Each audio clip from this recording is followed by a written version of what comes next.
What's up, people? It's your man Urban Lover coming from your mama's basement. I know this video is kind of late, and I know Thursday I think we played the Minnesota Timberwolves.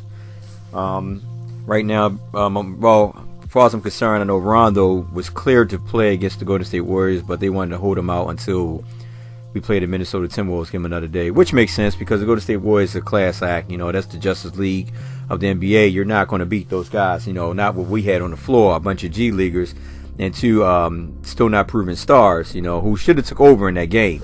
Yes, I said it, they should have took over. And also on top of that, Luke Walton should also acknowledge that you have two guys of upcoming stars in Brandon Ingram and Kyle Kuzma that should have way more touches, and Zubac, who should have been starting.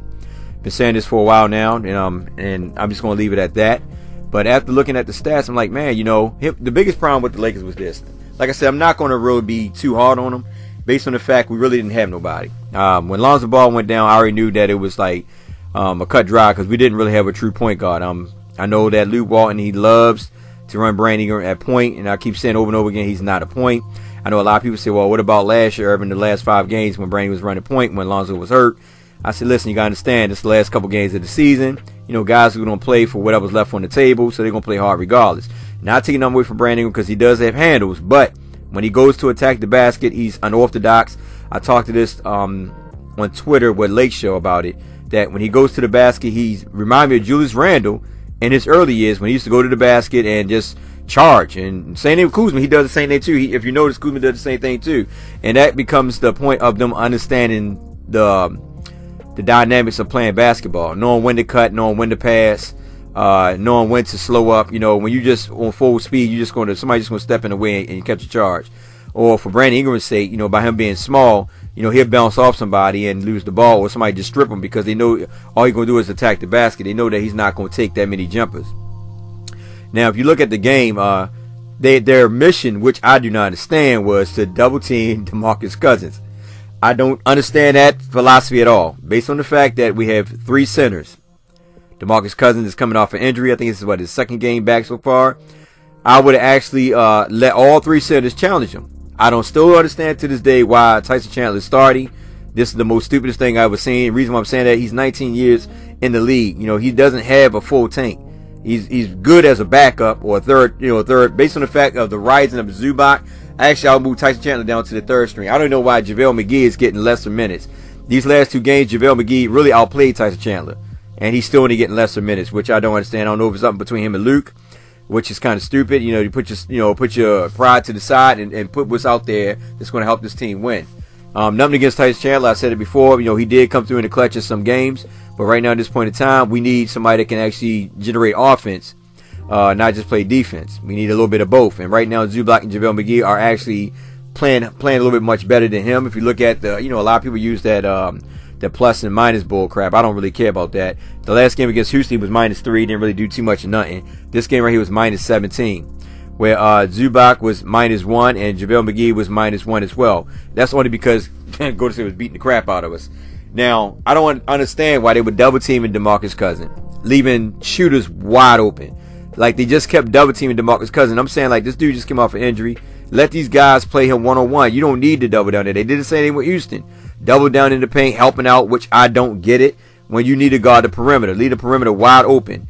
And that's what happened. I mean, well, Houston, it was a little different because when we went out run, you got to keep in mind, Lonzo Ball was in there. So Lonzo Ball can cover a lot of length on that floor. You know, a lot of players, a lot of fans don't give him credit. You know, they keep calling him a bust. I don't understand. I mean, y'all philosophy of what a bust is, because if you're just looking for a player to score, this is the NBA period. Everybody in the NBA can score. This is a non-defensive led league. So when you get 5 unique players in the league, 5 to 10 unique players in the league that can play defense, you got to give him props where props is due. So when people say he's a bust, I like to ask you, what you mean by bust? Because he can't shoot? That's the only thing you really can call him a bust at, that he can't shoot, because now he's attacking the basket. He's making layups. The only 2 things that Lonzo Ball hurt at is shooting, because he's off and on once in a while, and his free throw. They're the 2 biggest things that eventually, over the course of time, he's going to get better at, and that's what y'all fail to realize. After a course of over a course of season, him developing and stuff like that, that jump shot is going to start dropping. The free throw is going to start dropping. He already got defense. He already can pass. He already basically way ahead of a lot of players that don't have that. Like a lot of players, you might try to compare him to other rookies that came in the league. but they don't have the defense. They don't have the IQ when it comes to that. They might get scored. That's what most people look at, scoring. But they feel about other things that Lonzo Ball does on the court. And his presence is being missed because right now we don't have a true point guard. Lance Stevenson, like I said, I like him, but he holds the ball too much for me. You know, he's all right for somebody to come off the bench, generate offense. That's cool. You know what I mean? Like a Benny Johnson, whatever. But as him, like, you know, controlling the offense, nah, the ball does not move when he's there. It doesn't move when Brandon Ingram is there. As you can see against the game against Golden State, him and Kuzma were really making a lot of extra passes, turning the ball over. To be honest with you, they already knew what they were going to do. They basically doubled down on Kuzma and Brandon and played them pretty good defensive wise. And no, they both didn't have a really good game. I mean, 7 for 18 and 1 7 for 16. Kuzma 0 for 5 and Brandon was 1 for 1. My thing is this. This is bad coaching and bad playing. Not saying we're going to beat Golden State, but we should have came out more with a fight. And what I mean by that is, like I said, if these guys will let our centers, remember we got 3 centers. That's 6 fouls between 3 centers. If they'd have let them play Boogie Cousins one-on-one, we didn't have to double up on Boogie and leave Klay Thompson wide open. You could have put one person. Listen, you got Josh Hart and Caldwell Pope. You know, that's why I don't like the idea of them both starting. I mean, I know that with Luke Walton once, but I wouldn't start both of them because right now, as defensive-wise on the perimeter, they are best 2 defenders. And if you got both of them starting, I understand, yeah, you can say that because they got one playing Steph Curry and one playing Klay Thompson. So that's understandable. I'll take that. But my thing is that I would have had one of them guys. I would have played them guys straight up man to man, straight up. I would have played a man to man, and I would have had. And I would have told freaking Caruso, Stevenson, and McCallum, when y'all come in there, y'all got to play straight D on these guys.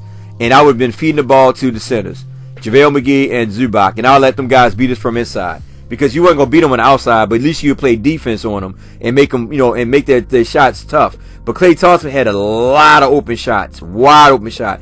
And I have a problem with the Lakers that when they see shooters, and if they all at the paint, all stacked in the paint, and there's a guy who, and the ball's being passed out to the perimeter, they'll watch, like, you know, oh, this ball gonna come off. They don't even go out there and contest the shot.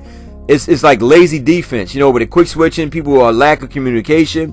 They're not running out there to the perimeter to guard these guys, and they're leaving them wide open for open threes. And this is a 3-point lad league. You got to guard the perimeter. You can't leave them guys wide open. There's no reason for them to be double teaming Cousins. When Zubac came in there, he played him pretty good. You know, he was frustrating Cousins. He was getting frustrated. You know, and that's why I would understand, like, why didn't we start Zubac and let him play him one-on-one? And then had JaVale McGee coming behind him, or let JaVale McGee start. I'm not understanding why we still letting Tyson Chandler start. He does not have no offense. And right now, because the Lakers run half-court set, because remember, there's no Lonzo Ball to push that ball. So these guys run half-court set, and when you run a half-court set, Tyson Chandler is not your man to be in there on a half-court set. It's Zubac. When you want to run a half-court set, I bring Zubac in because he can create his own offense, which makes sense. I don't know why Luke Walton keep doing this. That's why I say Luke Walton always had me scratching my head, because you look at him like, okay, guys, I understand we're not going to beat this team, but let's have confidence going in there that we have a chance to beat them. Not going in with the motivation thing that we can't do it, but think that we're going to do it. But the way they ran the offense, we were just getting buried, man. The defense was terrible. I mean, freaking and now Charles Barkley, you know, and Shaq and all of them, they were waiting for this opportunity to clown them. They couldn't really clown them against the other games, but they clowned them this game. You know, you heard them all through ESPN. That they were waiting for that. Oh man, well, where's the defense? And they have a right to clown them because there was no defense. Not saying they won't beat them, but at the end of the day, they still should have came scrapping and fighting. I mean, we just basically rolled over and let Golden State play with us. That's all they basically know. They're playing with us. I mean, anytime you see freaking Kevin Durant only take 13 shots, they were playing with us. They were just feeding Klay Thompson and let him just bang off, and he was banging off. And that's my thing. Luke Walton is a protege of Stephen Kerr. All right, look how the Golden State. I'm not saying that you got to run Golden State Warriors offense or their play system is not going to work with us. But the thing is, what I've been saying over and over again, when you got a hot hand, you got to feed them. For some odd reason, Luke Walton does not acknowledge the hot hand. Zubac had a good game against the Rockets. Where he's at? On the bench again. Had a good game before the team before that. OKC. Where he's at? On the bench again. To me, the life of me, I don't know why he's not getting. Now, I understand that he's letting him play through the fourth quarter and all that, but he should be starting. There's no reason for us to be playing from behind. We need to take a lead and hold on to that lead. You know what I mean? And then bring, if you want to rope JaVale McGee in there, Tyson Chandler in there, whatever, that's cool. But then once we get that lead, like a 10-point lead or 8-point lead, we need to bring Zubac in there and let the ball feed down low to him and let him pass it out for guys wide open for the perimeter. It makes it much sense right now until we get a point guard in there. Hopefully Rondo will come back Thursday and we should be kind of all right, you know, because we definitely need somebody to get that ball up the floor, because right now we just look lost. And like I said, I'm not gonna really beat up on us too bad, man, because you know it was the Golden State Warriors, but you know, that it is what it is. Anyway, it's your man Herbal Love. Like, share, subscribe, get in the comment section, tell me what you think about the Zubac situation. I got another video dropping. I'm going to talk a little bit more about Zubac, but I'm going to put on another video. And I also want to talk about Carmelo Anthony, so I'm going to drop that in the video as well. So be looking out for those videos, man. They're going to be little short videos. I just want you guys to chime in and tell me what you think. Anyway, it's your man Herbal Love. Like, share, subscribe, get in the comment section, tell me what you think. I didn't say it already, right? Yeah, like a replaying record anyway. You know, rewait. Let me stop. Anyway, y'all have a blessed day. Take care. And most of all, please be safe out there.